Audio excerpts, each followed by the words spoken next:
Very good morning, all of you. And thank you, TIA, for inviting me.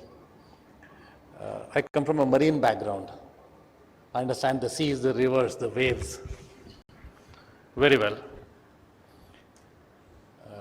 So I have a 2-minute video to show you about what we have done, where we come from, what is our traction. And then I'd like to share my views after that. Can I request you to play the video? Yeah, thank you.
Thank you.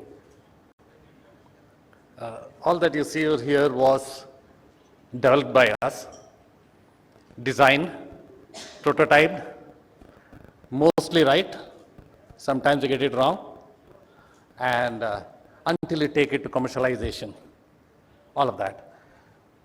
When we designed those river barriers about 5 years back, we said we have such a lot of energy in the river, the flowing waters of the river. We shouldn't be using a drop of fossil fuel for doing our work. That was 5 years back. First year we trapped 22,000 tons of trash, and 2,200 tons out of that was plastics. Now it's in 8 rivers.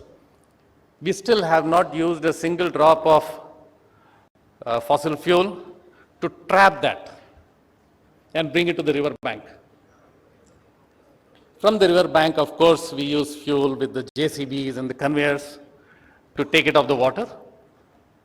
Now we are going to switch to turbines wherever it's suitable in the rivers to power the conveyors so that we get it out of the water without using any fossil fuel. Just for your interest, we are also developing artificial intelligence on the cause and effect. What do you collect? What is the profile of the trash? What is the socioeconomic profile of the people living on the river bank? The cause and effect. We have training data like no one else. About 35 locations, these things are deployed, and every morning you see a collection over there of trash. So the training data is available, and we are trying to make sense of this too. We are also working on floating solar. The solar on the land doesn't interest me, it's not my subject, we don't understand it much, but somebody told us, look, this floating solar doesn't have tracking. So we said, why not? Why should it not have tracking? So we designed the tracking for that on both the axes, and we should be doing a pilot project very soon. A couple of years back, we developed a wave energy converter, a small 5 kilowatt wave energy converter. We tested that, we're happy with it. But then we realized when you're talking about a small plant like that, the OPEX and the CAPEX has to be very much in control. And when you take the design that we had at that time was one part goes to the seabed, another part is a floating part that harnesses the energy. So we said we'll not have anything sitting on the seabed because you have to look for a flat seabed, you have to look for a floating crane, those things add up to the cost. So we are converting that to an entirely floating model so that you can assemble it in the port, tow it, maybe using a fishing boat if you like, go to the site, anchor it, and it starts working. Maybe in some islands you can even move it around the island if you like, when the wind direction changes, when the season changes. As an extension of that, but a little different technology, we are developing wave-powered boats. That's a small boat, very small boat with an extraordinary cruising range. It doesn't have to carry that much fuel in it. Broadly, how it works is when you're on a roller coaster, when you go up and down, you realize that your stomach has a phase lag with your body. That's what causes you the nausea. So if you imagine the stomach to be an inner hull and the body to be an outer hull, the annular space between them keeps changing. If you use that to pump fluids, you have energy that you can use. On that principle we are making. This is of course for the defense purposes. We just got started on that. I'd like to briefly share in the next couple of minutes my view about the macro issues with this ocean energy. Gulf of Khambat, we have tidal range of 10 meters, the spring tides. And that is like the nature's bounty to you, given to you every 6 hours and taken away back because you don't utilize that. That's the spring tide. The neap tide is about 4.5 meters, but still it's a plenty of energy. Often I this is, of course, it's not continuous energy. It's a sine curve, and there'll always some period where you will not get energy. But look at a cup, looking at a cup half full, you get some energy. You need to buffer that energy and use it as per requirement to meet the generation and the consumption patterns. We have waves. I know personally waves can bend steel plates. There's a lot of energy out there. And both the Indian coast, we have a large, what we call as a fetch, very unclear waters. So the waves build up. You have seasonal monsoon waves. What I like to mention there is when you develop a new technology, you're not developing the entire chain of the wave energy to the grid. You are only developing a new way to use that non-harmonic wave action, convert that to either pumping or rotating a shaft. That's the only new part. Everything else is known. Once you rotate a shaft, there is hydraulics, there is various ways you can utilize it. There are experts, you don't have to reinvent those wheels. You're only doing the first step of maybe 15 steps out of that.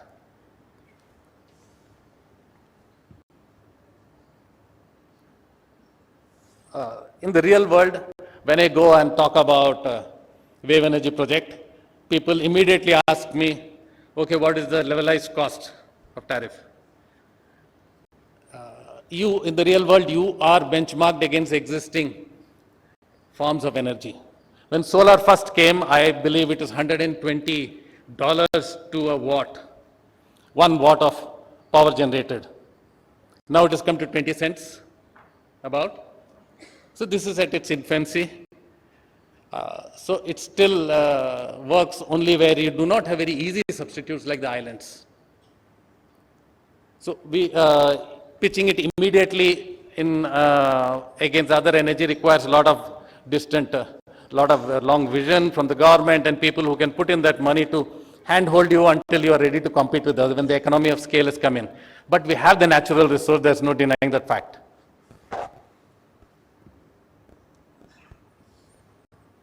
In this mode of energy, I'll just take a few seconds. In this, people do ask, what about the efficiency? In fact, one of the projects, we were asked, okay, what is the plant load factor and things like that. We said, look, the input, you're not burning coal, you're not burning diesel. We will harness more so that after all the inefficiencies, when you come to the grid, you are able to put so much of power into it. We are only talking about the capex here, not about the plant efficiency. It doesn't matter much. Okay, my time's up, but it was wonderful, lovely talking to all of you. Thank you very much. Thank you. Thank you, Shekhar.